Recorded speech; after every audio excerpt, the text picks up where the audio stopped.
All right, guys, it's an absolute pleasure to introduce our next guest. He's become almost regular guest on our program. It's a pleasure for us to get to know him over the last few months here in Australia, and we've had him on the show a bunch of times. It's a pleasure to welcome Stipe Miocic back to Submission Radio, almost his second home here in Australia. Stipe, welcome to the program.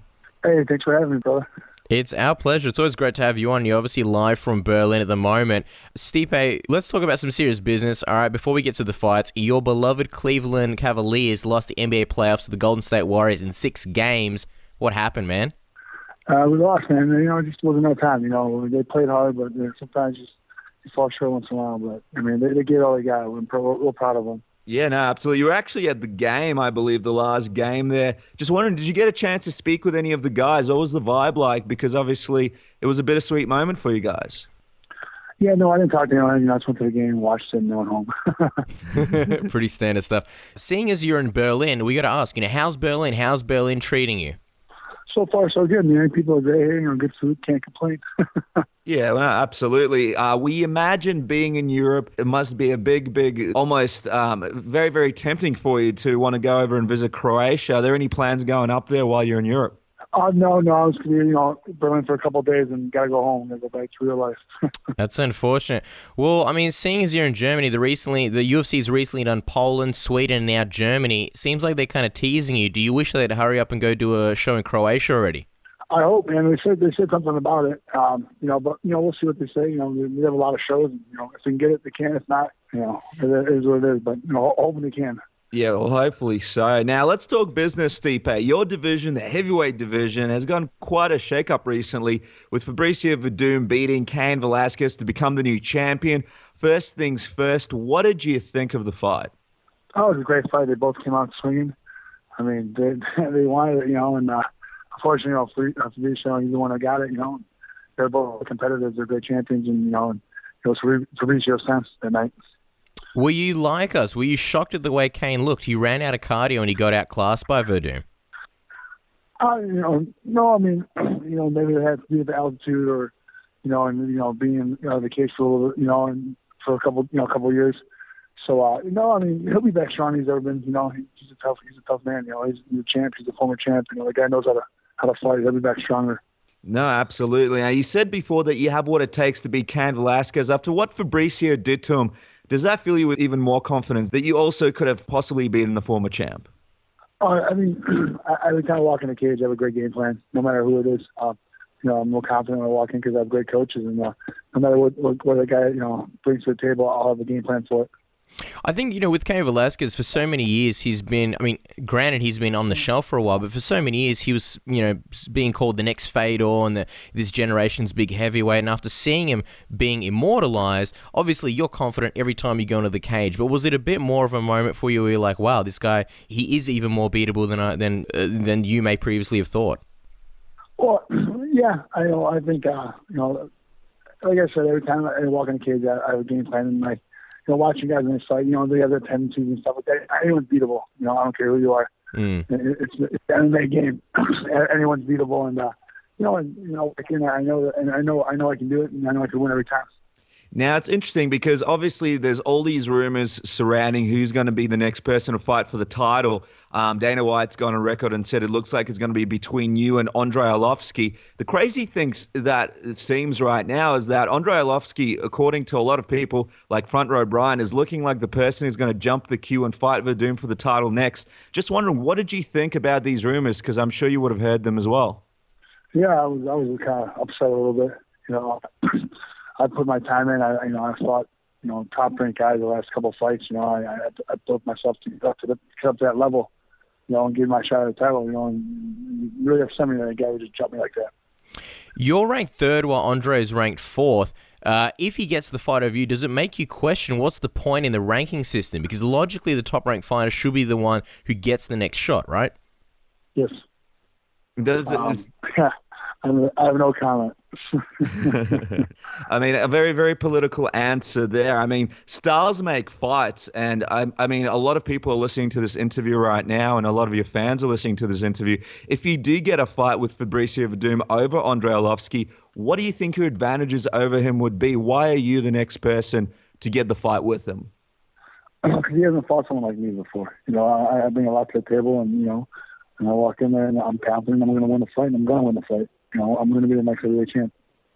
Let me ask you, because we obviously don't have Dana White's number, but I'm assuming you would, and a lot of fighters do, and they have their interesting ways of pitching their ideas. You know, Tyron Woodley, famous for blasting Dana White's phone every time he wants a certain fight or a title shot. You know, have you done anything like that? Have you pitched it to Dana White? Have you spoken to the man personally?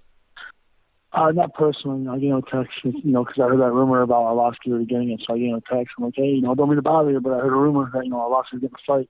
And, so nothing yet, but he's a busy man too, though, so. Oh, absolutely. He's got a few things going on, old Dana. I know you're not going to like the next question, Stipe, but I'm going to ask it anyway. The tough part is, if it is true and Andrei Arlovski gets the next title shot, you're left in a bit of a funny situation. You've already fought a Junior Dos Santos, and a fight with Overeem doesn't make much sense since he's ranked under you. So I have to ask you, who would you prefer to fight if you didn't get the title shot? Would it be Cain, or who would it be? Because you'd be left out in a bit of a weird situation. Well, I'm not going to think negative, so I'm not going to say I'm going to answer the question. I'm just going to say I want to fight Fabricio for the title. Fabricio. And stay positive.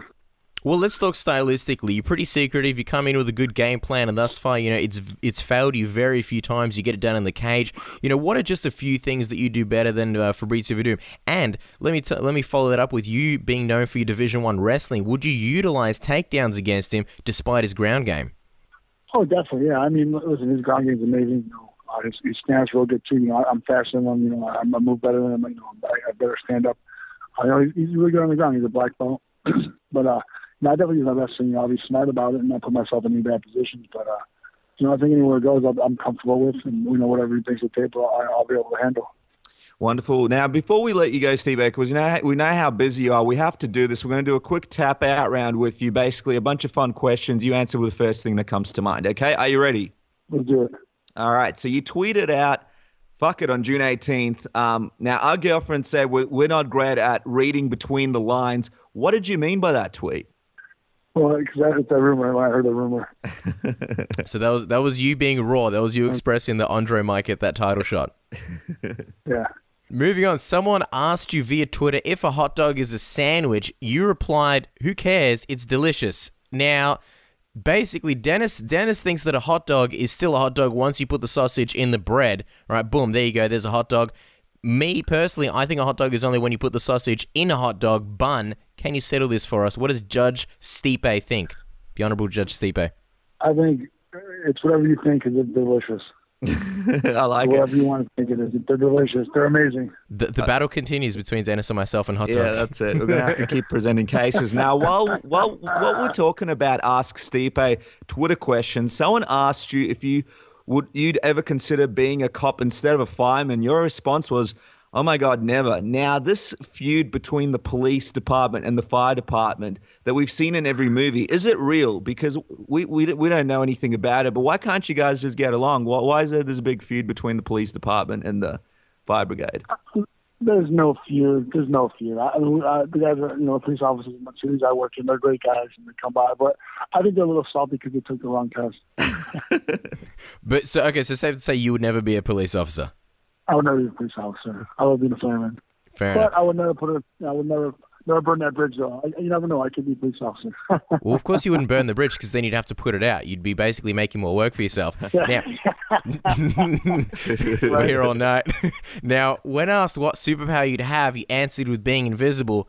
Come on, Stipe, you could do better than that. Why such a boring superpower? Why not? See everything. No one can see you. What? Okay, if you were invisible, okay, I think every guy listening here would probably go to like a girl's locker room or something like that. Would that be you? I know you've got the girlfriend, but let's be honest, you'd be hanging around outside like a strip club, going, "Hey, I'm getting it for free." When I was younger, of course, man. That'd be great. That'd be the greatest thing ever. I'm like, sweet. Yeah.